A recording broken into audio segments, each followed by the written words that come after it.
Welcome to the fourth part, and if you haven't watched the earlier ones, I request you to watch them first. Click here to watch. The royal caravan had halted for lunch at halfway clearing. As Shiv was about to take another morsel of rice, he heard a twig break at Devgiri end. He was alerted, looked at Sati, even she had heard it. Anyone except a focused listener would have easily missed it. Shiv was immediately on feet, battle ready. Sati, Nandi, and whole Arishtanemi were battle ready. In a matter of seconds, Sati asked her mother to take herself and mates inside the caravans and lock it from inside. Everyone was focused, and it was the enemy's turn to make the first move. They heard Nagdhuni, a Naga conch, announcing a Naga attack from the Mount Mandar end. Bhabravya, the leader of Arishtanemi unit, gestured his aide, who then rushed to the carriage, pulled out a red box, kicked it open, pressed the button on it, and a 25 feet chimney-like structure extended out of it. The soldier pressed last button on the box, and red smoke started to rise from it, signifying highest level danger, sending a SOS to Devgiri and Mount Mandar. The ambush began from the side of Mount Mandar, where Bhabravya and his squadron was stationed. There were just 10 Chandravanshi soldiers, so Shiv asked the rest to hold positions. He signaled them that the real attack would occur from Devgiri end. His suspicion was true. The hooded figure, Vishwadhyuman, and their squadron emerged from dense foliage. Shiv recognized the hooded man. He asked his men to be steady, as the Naga proposed no bloodshed if Princess, that is Sati, was handed over. Sati cunningly asked her mother to blow the emergency conch, hearing which Bhabravya and his soldiers would rush here to back up the outnumbered Shiv, Nandi, Sati, and 20 other Arishtanemi soldiers. Naga realized that they had lost their advantage and charged along with his troops. To everyone's surprise, Sati jumped out of the Arishtanemi protection and ferociously attacked the hooded figure. It slowed down the Chandravanshi charge, and with no option left, the Suryavanshi attacked like vicious tigers. Vishwadhyuman was landing fierce blows, but Shiv was equally skilled swordsman. Nandi was taking on 2 Chandravanshi soldiers at a time. One of them unethically attacked Nandi below his waist, injuring his left leg. In agony, Nandi chopped off his head. But as the second soldier rose his sword high to attack Nandi, he suddenly fell forward. Shiva had thrown one of his knives viciously into his back. On the other hand, Sati was attacking the hooded figure fiercely, but the Naga was just defending, with no intent to kill. As Bhabravya and his troops arrived, the Naga ordered his troops to retreat, as they were vastly outnumbered. Shiv stopped Bhabravya from chasing them, as protecting the royal family was the main objective. The Arishtanemi were clearly impressed by the way which the foreigner had led them, with a clear head, and not because of his brute throat. Daksha, Parvateshwar, and others arrived in next few hours. Daksha was happy to see his family safe, and extravagant to have fought back a terrorist attack. His belief in Shiv as Nilkant was strengthened. Parvateshwar was reviewing the fatalities and noticed a Chandravanshi had been stabbed in back. He roared and asked, "Who broke the combat rules?" Bhabravya answered that it was the foreigner, and he had done so to protect Nandi, who himself was unethically attacked. "Rules are rules," growled Parvateshwar. He ordered all the bodies to be cremated, properly including those of terrorists, as they were Suryavanshis, the followers of Lord Ram. Having spent the night in temporary camp, the royal caravan left for Devgiri. First carriage carried the injured ones, including Nandi, while the fourth carriage carried royal family and Shiv. Daksha was busy disgracing Chandravanshi for their delightful act, and specifically Dilip, the Swadvipan emperor. Using Nagas infuriated him further. Shiv put forth that Naga wasn't being used, rather he was the leader. Daksha, lost in his righteous anger, briefed Shiv that Naga may have been the leader of this particular platoon, but Chandravanshis have the overall command. No Naga can be a leader. They are cursed, born with deformities, and reaping the fruits for their past life sins. Their presence is terrifying for Meluhans, as well as most of the Swatvipans. Daksha requested Shiv to let him announce the arrival of Nilkant. It will strengthen the Meluhan morale. All right, said Shiv in resignation. Emperor was delighted and hugged Shiv warmly. Daksha informed that he will announce Nilkant's arrival tomorrow, and then Shiv can leave for a tour of Meluha within a few weeks, along with a full brigade, Parvateshwar and Sati. No, Sati isn't going anywhere, protested Virini, in the harshest tone Sati had ever heard. There was a bit of negotiation between husband and wife. Eventually, ignoring Virini, Daksha turned towards Shiv and promised that he will himself make all the arrangements. It's just that Shiv might need to restrain Sati at times. Both Shiv and Sati frowned. Daksha continued that his darling daughter has the tendency to show bravery at times not needed, and recalled the childhood incident where Sati jumped in all herself to save a old woman from a pack of wild dogs, getting herself nearly killed. That's the same impulsiveness that worries me and Virini both. Shiv found himself next to Daksha in the royal court, fully assembled. The next day, Emperor was addressing the previous day's terrorist attacks, while Shiv was busy clearing the heavenly architecture of Rome. Daksha waited for the anticipation to build up and revealed Shiv as the Nilkant. All the courtiers cried tears of happiness and started bombarding Shiv with plenty of questions and hope. A little later, he eventually left the court with Daksha's consent, out of discomfort. He shared with Nandi his anxiety to be the faith holder of millions. Nandi himself was one of them, and even placed Shiv above Lord Ram.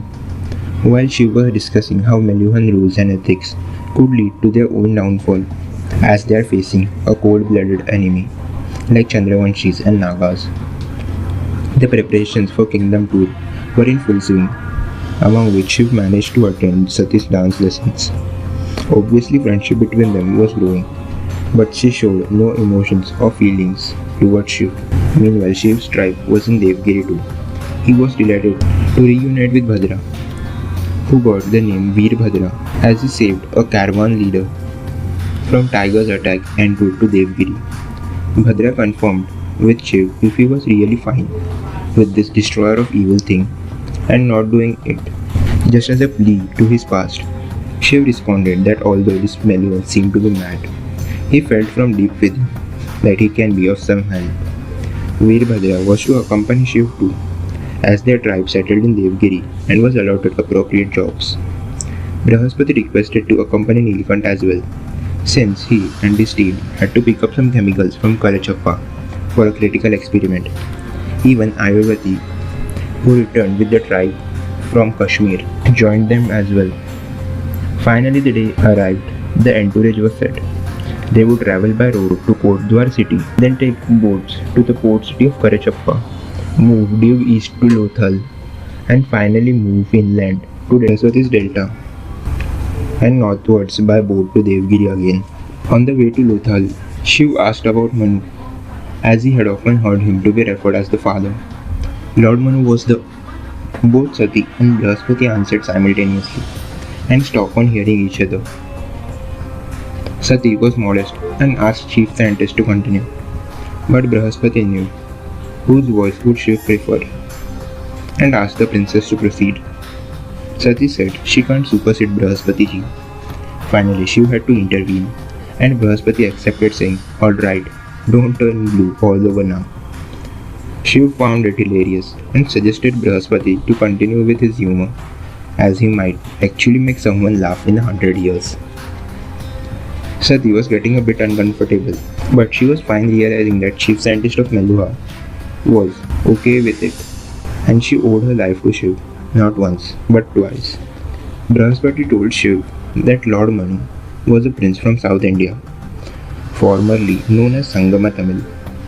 It was the most prosperous land around the globe, but kings, that is Lord Manu's family, called the Pandyas, lost their old code of honor and degenerated into corrupt ways.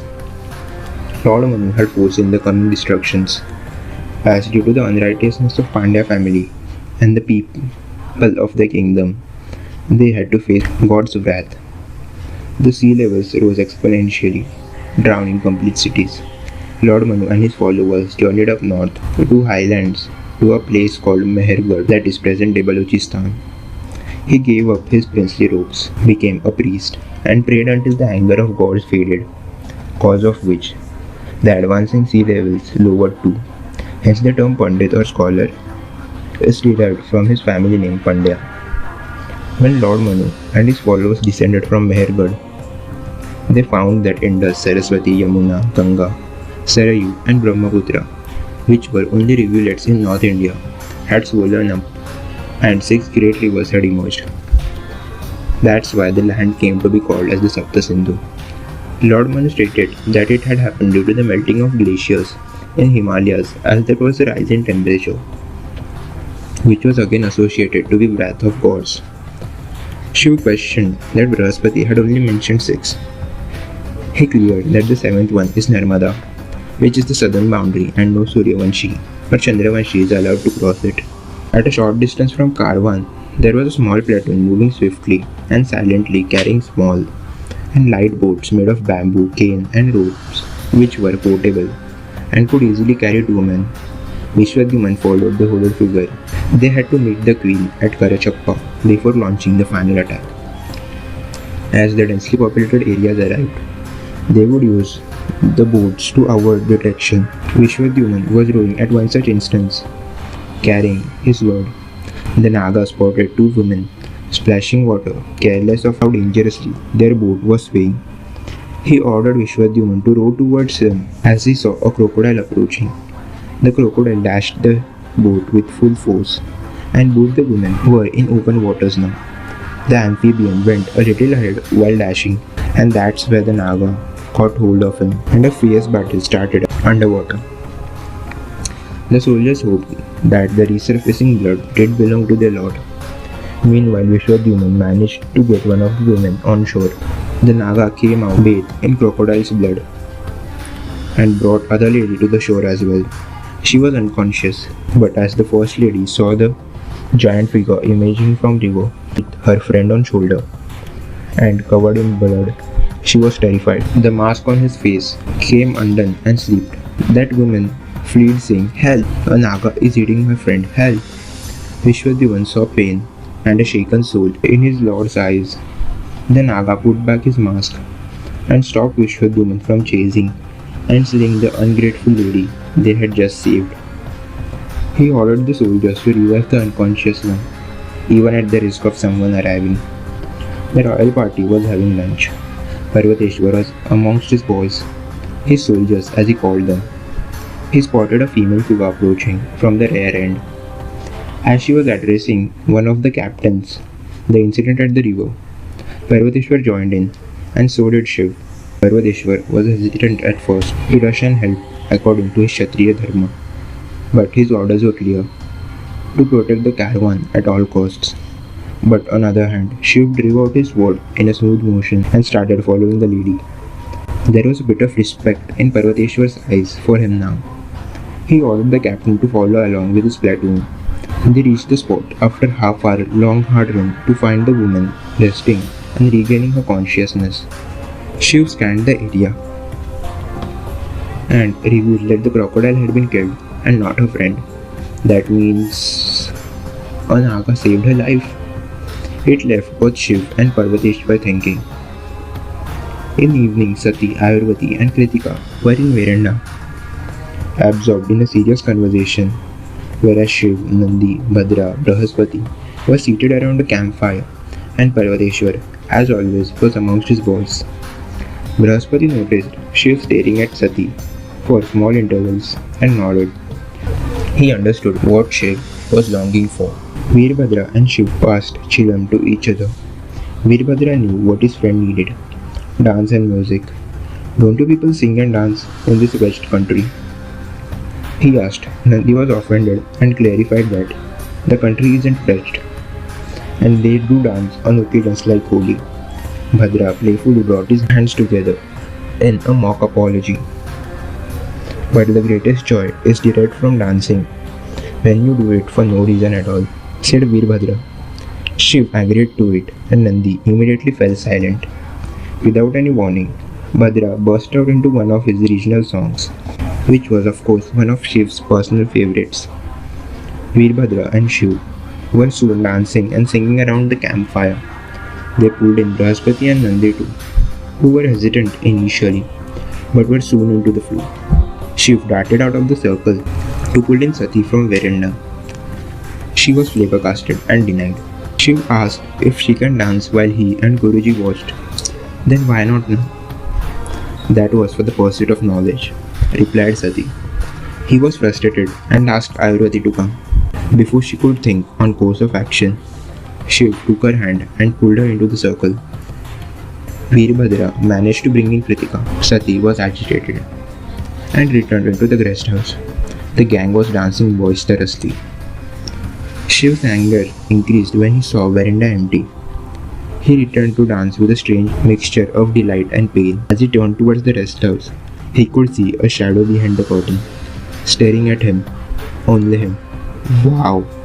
A surprised Shiv turned back to dance in his prime form. He had to impress her. The Nilkant's caravan had reached Kotdwar. The whole city was lit up as if it was Diwali, and whole of Kotdwar's population had converged to attend Shiv's speech. Shiv assured to make all possible efforts to help them, minding his words. But the audience seemed to make their own interpretations, predicting the end of Chandravanshis and so on. Nandi, Veerbhadra and their soldiers were trying to hold up the people who wanted to touch Nilkant's hand as it alighted from the stage. Shiv noticed an old blind man who might have got injured in chaos and asked Nandi to let him in. Nandi, the old man's son's voice, came from behind the ropes, saying his father needed him to guide him. Shiv asked to let him in too. The son told his blind father that Nilkant is standing right in front of him. Profuse tears flowed from his eyes. He tried to touch Nilkant's feet. The son shouted, "What are you doing?" Shiv was stunned at sudden contrast in son's behavior and asked, "Why did he say so?" "He is a Vikarma," said the son. Sati felt empathy for old man, as she could understand the torment of even your touch to be considered impure. The old man apologized with tears in his eyes and asked not to let Shiv's anger against his act stop him from saving his country. Shiv was stunned at the patriotism of old man towards the country that treated him so unfairly. Shiv realized that he had to stop this nonsense.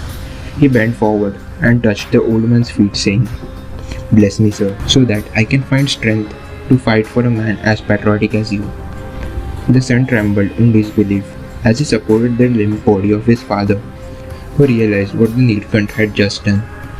He gathered the strength to say, "Vijayi Bhava, may you be victorious." The entire crowd was turned into silence.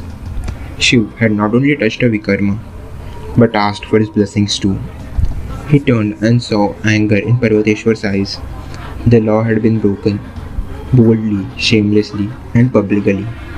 Sati, who was standing next to him, was expressionless. Shiv thought, what the hell is she thinking? Want to know what happens next? Subscribe and press the bell icon so that you are notified as soon as we upload the next part. Press the like button if you found the video to be interesting. Thank you.